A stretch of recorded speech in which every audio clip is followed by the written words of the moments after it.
Hi everybody, this is IELTS Breakthrough. In this video, I want to talk about grammar for IELTS. If you are taking the general training or the academic version of IELTS, then this video will be useful to help you understand the role that grammar plays in your IELTS score.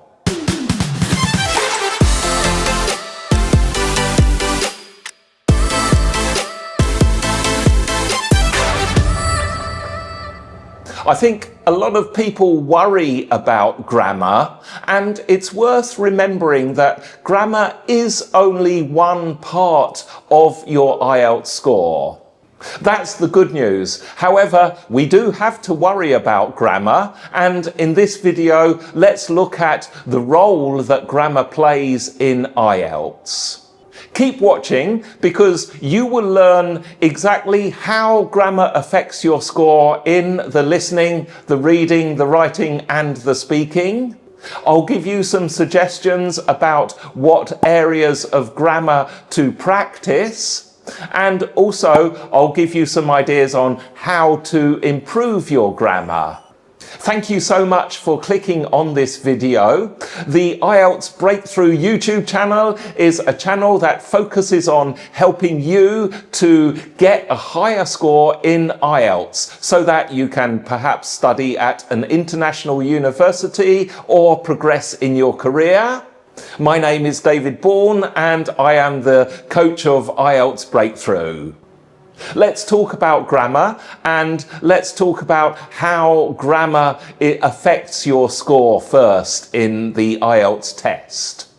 Now, with reading and listening, you need grammar in order to fit your answer correctly into the question. Reading and listening is not just about giving the correct information for the question, it's making sure that your answer also fits in a grammatical sense. When you see the instruction, write no more than 2 words, or write only 1 word and a number, then that particular instruction is a way of controlling the grammar and making sure that you have to consider grammar in reading and listening. Now, with the speaking and writing, of course, it is more obvious in how you use grammar. The examiner listens to what you say, reads what you write, and decides on the kind of grammar mistakes that do or do not occur. When your grammar is assessed and given a score, it is assessed from 2 different sides. The first side is the range of grammar that you use. Here, the examiner is looking to see if you mainly use just simple structures or if you also use complex structures. Now, simple structures is just the simple English structure of subject plus verb plus something else. For example, I like potatoes. Subject, verb and a noun there.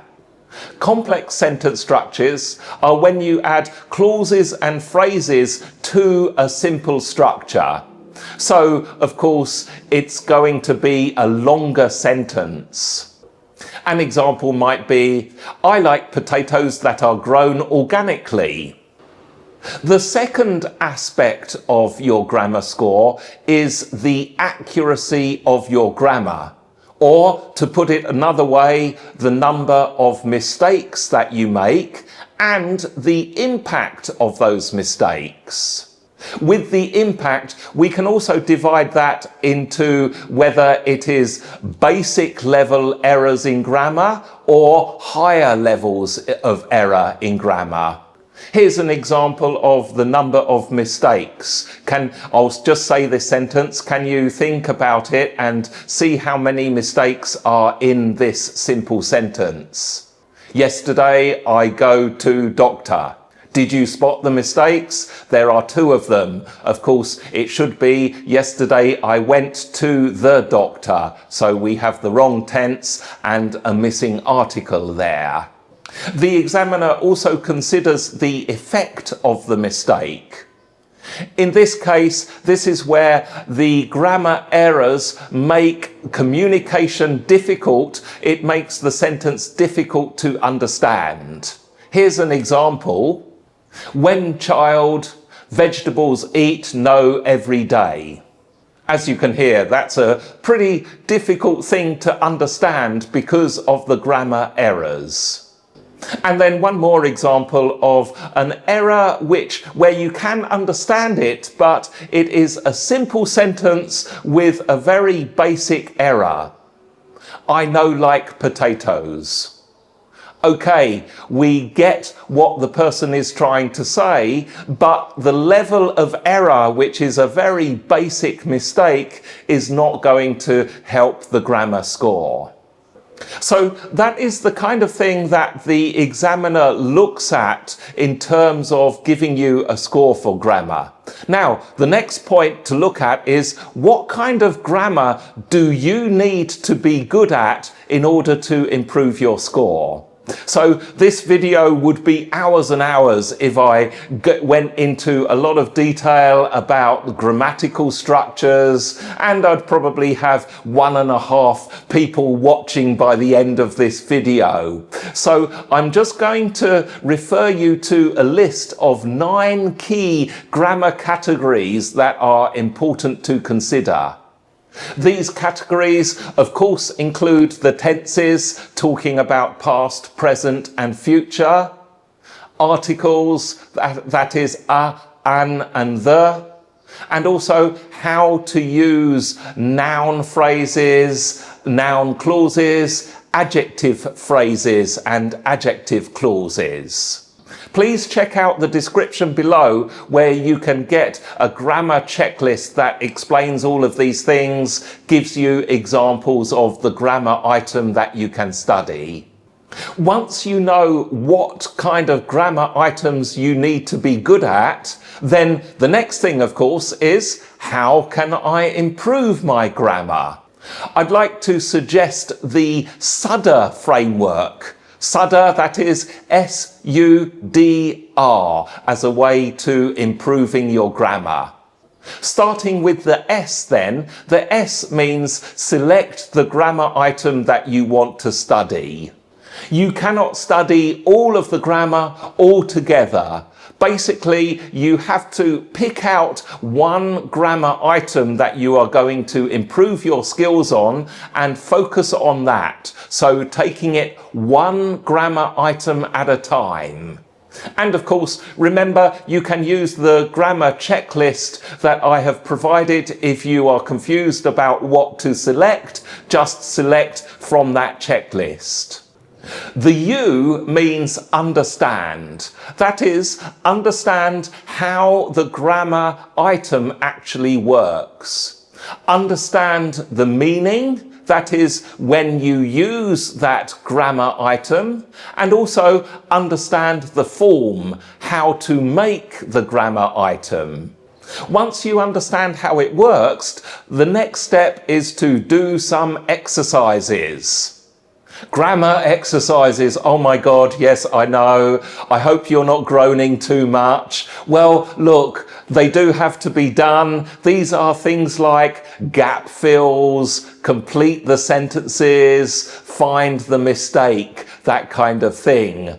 Kind of traditional learning, but you know, just spend 10 or 15 minutes. You don't have to spend hours or hours. Just spend 10 minutes on a grammar exercise at a time so that the burden of grammar becomes less. For grammar practice, you can find lots of practice on the internet, and just do a Google search for grammar practice exercises in English on the grammar item you have chosen, and I'm sure you'll find plenty of sources there. However, a very good resource I would suggest is Grammar in Use by Raymond Murphy. I'll put an Amazon link down in the description. Buy one of those books, understand the explanations, do the exercises, and you'll be really ready with your grammar accuracy and your range as well. So that's basically what I recommend.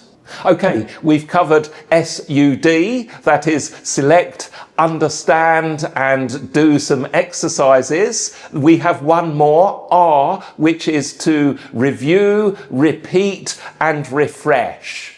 Just like vocabulary, you probably won't be able to actually absorb all of the information and use the grammar item automatically on the first time that you study it. So make sure that you do go back to the same grammar item and try and repeat some of your exercises, refresh what you know about how to use it and what the grammar item actually means. And ladies and gentlemen, that is the grammar issue in IELTS. Let me just summarize what we've covered. I've talked about how grammar affects your score, and this is mainly in terms of range, using simple and complex structures, and then accuracy, how many grammar mistakes you make, and the effect of those mistakes on communication. I've suggested a grammar checklist of 9 categories that you can focus on. And I've also given you the SUDR system to actually improve your grammar. Now, let me know in the comments, what kind of problems do you have with grammar? Are there any particular grammar items that you find really difficult to understand in English? Also, tell me about how much you worry about grammar. Is it a big concern for you? And it would be great to hear about what you do to improve your grammar for IELTS. Also, don't forget there are plenty of other tutorials with specific tips and strategies to improve your writing. Why not take a look at this video about task 2 next? Thank you so much for following me and going through this video right through to the end. It's been great and I look forward to seeing you in the next video. Have a wonderful day, morning, week, weekend, afternoon, whatever you are doing. I'll see you in the next one.